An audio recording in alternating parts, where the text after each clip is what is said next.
The tale of a Hollywood superstar who faced betrayal unfolds and he left her broke and deeply in debt. The story centers around a glamorous life that quickly spirals into chaos when trust is shattered.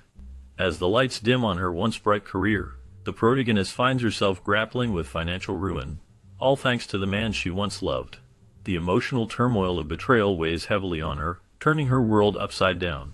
Friends and fans turn away, leaving her to navigate the treacherous waters of fame and fortune alone. The glamorous parties and red carpets fade into memories, replaced by mounting bills and the relentless pressure of debt collectors. Her journey is one of resilience as she fights to reclaim her life and career from the ashes of deceit.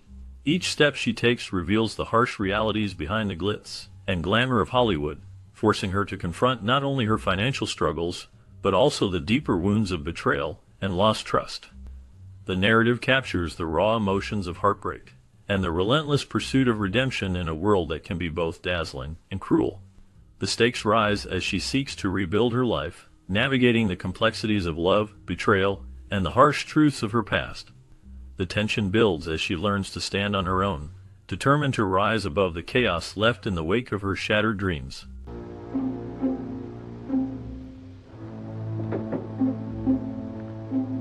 While attending a medical conference in Paris, American physician Ben McKenna, his wife Jo McKenna, a retired musical theater actress and singer, and their adolescent son Hank decide to take a side trip to Marrakesh. Their vacation takes a dark turn when they encounter a Frenchman named Louis Bernard. Earlier, they had met him on a bus ride to Marrakesh, and now he approaches Ben with a knife plunged into his back. In a moment of desperation, Louis cryptically whispers to Ben that there will be an attempted assassination in London of a statesman. This chilling revelation sets off a chain of events that thrusts the McKenna family into a web of intrigue and danger. As they grapple with the implications of this warning, they must navigate the complexities of international espionage and protect their son from the looming threat. The tension escalates as Ben and Jo race against time to uncover the truth behind the assassination plot and find a way to save their family. Sir, please tell me everything now, everything. There's still plenty of room for hope, Mrs. McKenna. Ben feels a heavy weight on his shoulders as he grapples with the dire situation surrounding his family. Their son, Hank, has been kidnapped by a seemingly friendly British couple, Edward and Lucy Drayton, who had charmed the McKennas during their time in Marrakesh. The Draytons, who initially appeared to be harmless acquaintances, have turned into the very source of Ben's turmoil. The couple's sudden disappearance with Hank raises alarming questions about their true intentions. Despite the urgency of the situation, Ben hesitates to inform the authorities about the kidnapping. He fears that any news shared might complicate matters further or alert the kidnappers. His mind races with thoughts of how to protect his son, while also feeling trapped by the need for help. The fear of the Draytons potentially taking Hank out of the country to England looms large in his mind, making him anxious and second-guessing every decision. Ben's reluctance is fueled by a sense of helplessness and desperation. He knows that he must tread carefully, weighing the risks of involving the police against the need to act swiftly to save Hank. This internal conflict creates a tension that hangs over him as he struggles to find a way forward that will ensure his son's safety without endangering him further. The emotional turmoil he faces is palpable, reflecting the depth of a father's love and the lengths he will go to protect his family. Going to take a little stroll as far as the nearest taxi rank. And I hope there won't be any emotional The threat to kill their son hangs heavily over the Drayton family. An unknown group has made it clear that if Ben reveals any information he learned from the dying Bernard, their son Hank will pay the ultimate price. With this chilling ultimatum, Ben and Jo find themselves in a race against time. They gather what little information they have and make their way to London, driven by desperation and fear for Hank's safety. Their journey is fraught with uncertainty, but they are determined to stop the assassination attempt that looms over their son. As they navigate the bustling streets of London, Ben and Jo must piece together the clues that could lead them to Hank. Each moment is critical as they work tirelessly to uncover the truth and protect their family. The stakes are high and the clock is ticking. The urgency of their mission propels them forward as they seek to thwart the dark forces threatening their lives. The bond between Ben and Jo strengthens with every challenge they face as they push deeper into the heart of danger, driven by love and the hope of saving Hank. They know they must act quickly to outsmart their adversaries and bring their son back home safely.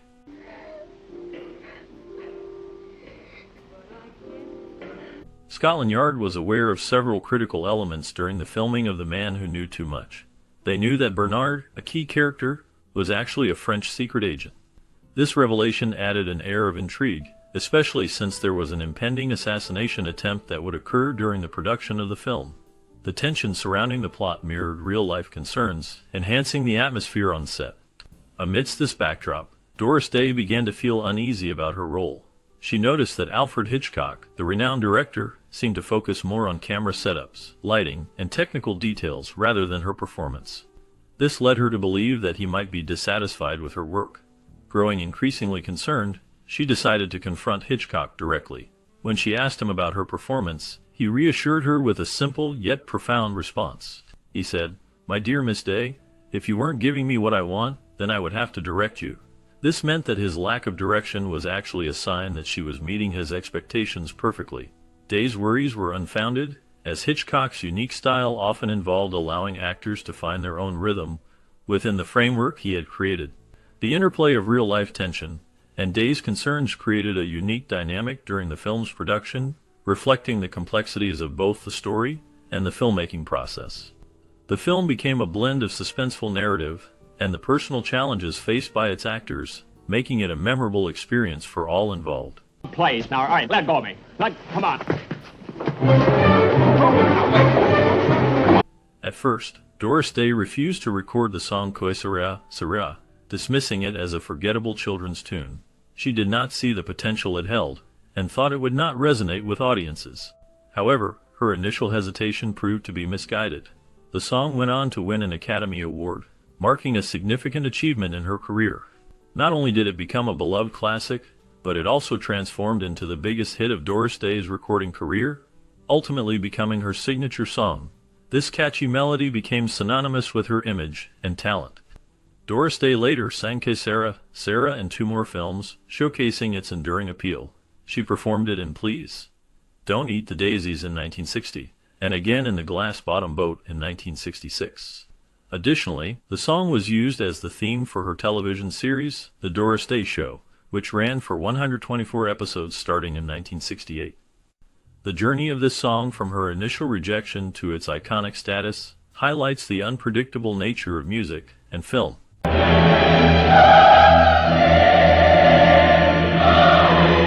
During the making of the film, The Man Who Knew Too Much, Doris Day encountered a troubling situation that would shape her future. While filming a scene in a marketplace, she observed the treatment of animal extras, including camels, goats, and other creatures. The conditions in which these animals were kept shocked her deeply. She could not believe how poorly they were being treated, and this experience ignited a passion within her to advocate for animal welfare.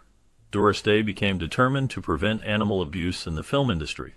She refused to continue her work on the set unless the animals were properly fed and cared for. Her commitment was so strong that the production company had to take immediate action. They set up feeding stations for the various animals involved in the filming, ensuring they received daily nourishment. Only after these changes were made would Doris Day agree to return to the set and continue filming. This pivotal moment marked the beginning of her lifelong dedication to protecting animals and advocating for their rights. Where's our boy? Where's Hank? We can talk if you'll... When Doris Day arrived at her London hotel for the shooting of The Man Who Knew Too Much, the excitement was palpable. Her popularity had soared, especially among British fans, who eagerly awaited her arrival. Mobs of enthusiastic supporters gathered outside the hotel, having heard the news of her stay. The atmosphere quickly turned electric as fans erupted into cheers and shouts upon seeing her. The scene was chaotic, with many people clamoring for her attention, hoping to catch a glimpse or secure an autograph. The hotel staff struggled to manage the crowd, and it became clear that Doris needed a police escort to safely enter the building.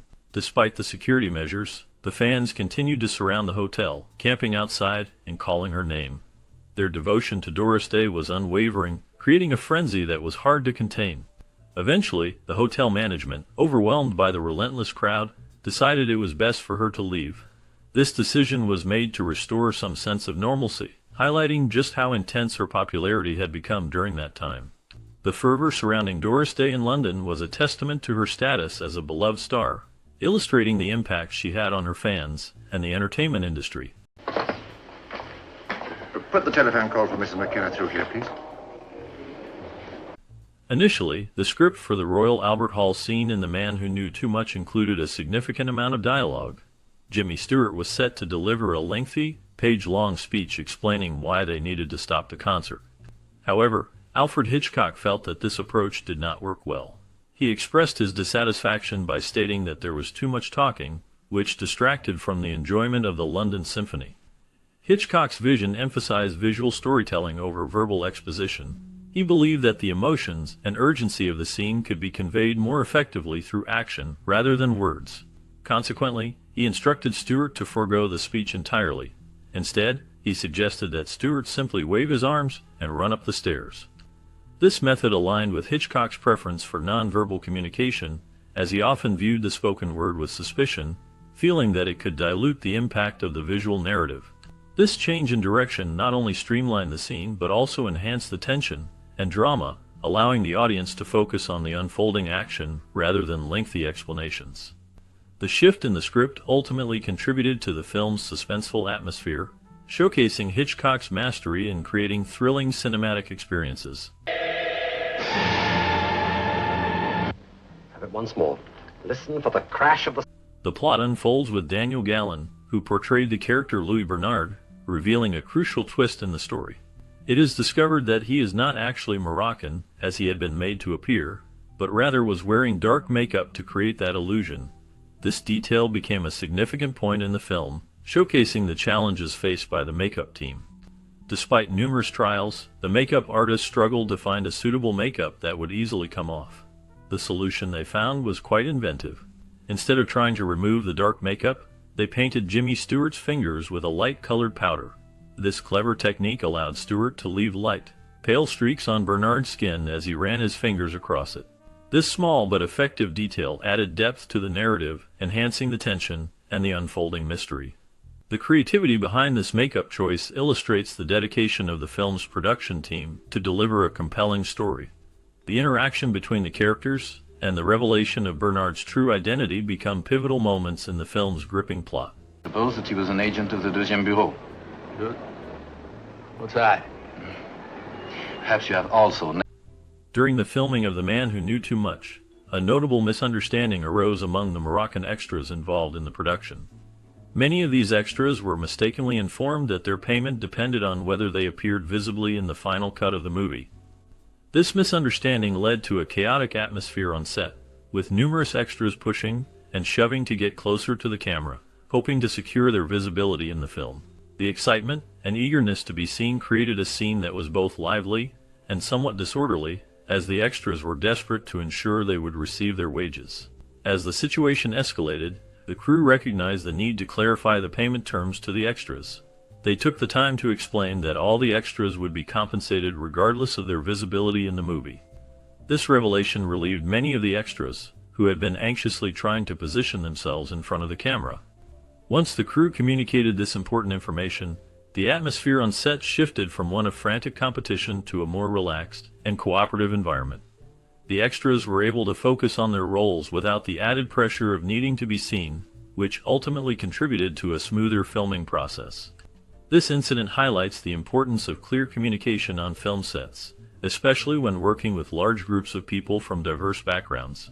The crew's efforts to resolve the misunderstanding not only improved the working conditions, but also fostered a sense of teamwork among the extras, allowing them to contribute to the film in a more positive and effective manner. I'm sorry, Mr. Buchanan. We'd like to cooperate with you on this thing.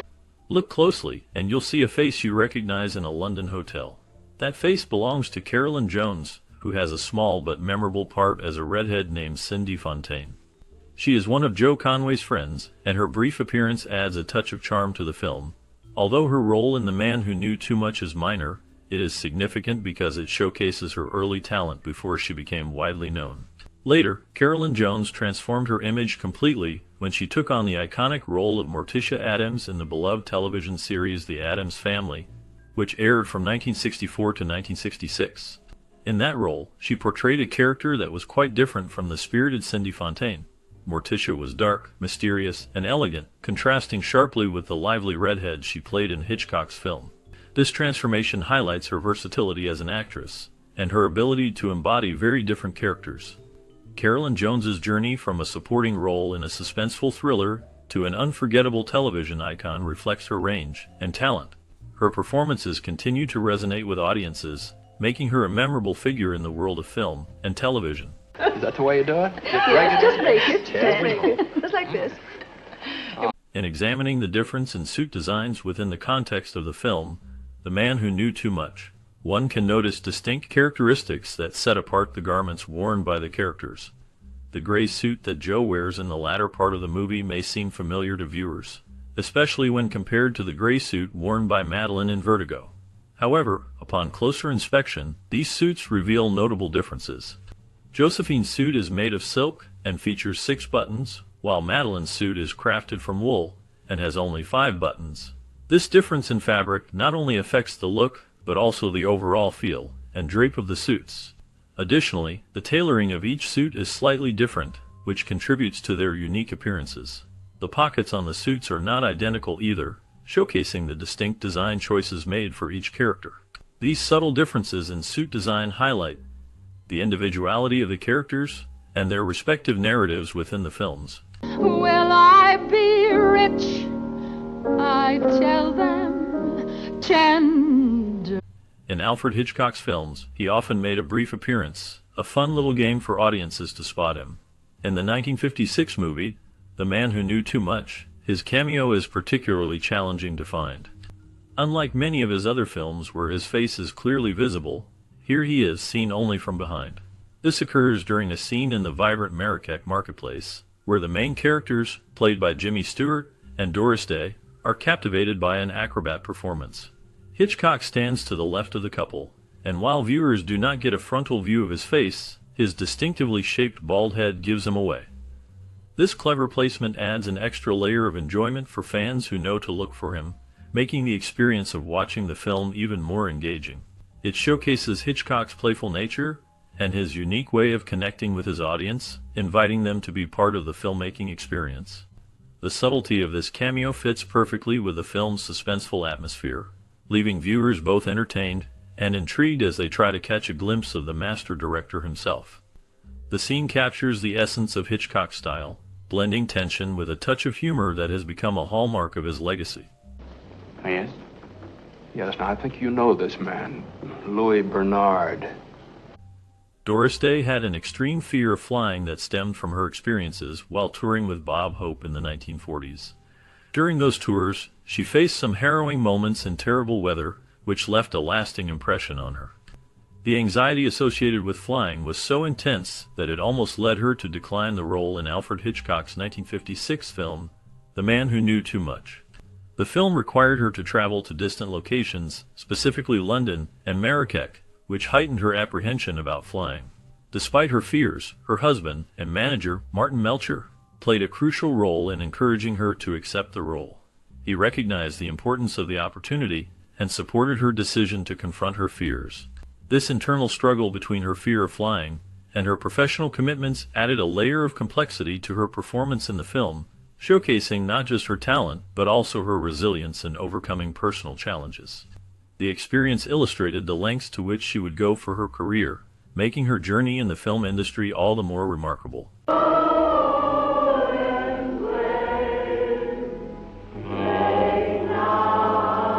Speaking of her third husband, Doris Day faced a shocking reality after his death on April 20, 1968. This was a turning point in her life when she discovered that he, along with his business partner, a lawyer named Jerome Rosenthal, had squandered all her earnings. The betrayal left her broke and deeply in debt, a situation that was hard to comprehend for someone who had enjoyed a successful career in Hollywood. Rosenthal had been her attorney since 1949, representing her during an uncontested divorce from her second husband.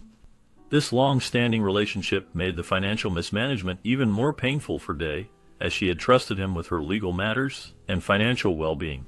The revelation of the financial chaos was a devastating blow, forcing her to confront the reality of her situation and the loss of her financial security. It marked a significant moment in her life, highlighting the vulnerability even the most successful individuals can face when trust is betrayed. Day's experience serves as a reminder of the importance of vigilance in financial matters, regardless of one's fame or success. What? Oh, I'm wearing Johnny Matthews' appendix. Oh, gee. What about the boat trip? Let's see, it took They learned that Doris Day's husband had committed her to a television series that she did not want to do. He had signed a contract on her behalf, binding her to this project without her consent. This series eventually became known as The Doris Day Show. Doris had always preferred performing in films, and was not excited about the idea of transitioning to television. However, she felt a strong sense of obligation to fulfill this commitment. The financial pressures from debts incurred during her husband's management weighed heavily on her. She needed a way to earn significant income to help pay off these debts. Despite her initial reluctance, the show turned out to be a massive success. It not only provided her with the financial stability she needed, but also helped her regain her footing after feeling manipulated by someone she trusted deeply. The experience was bittersweet, as it marked a significant shift in her career, while highlighting the complexities of personal and professional relationships. Nicely placed, or should we say strategically placed.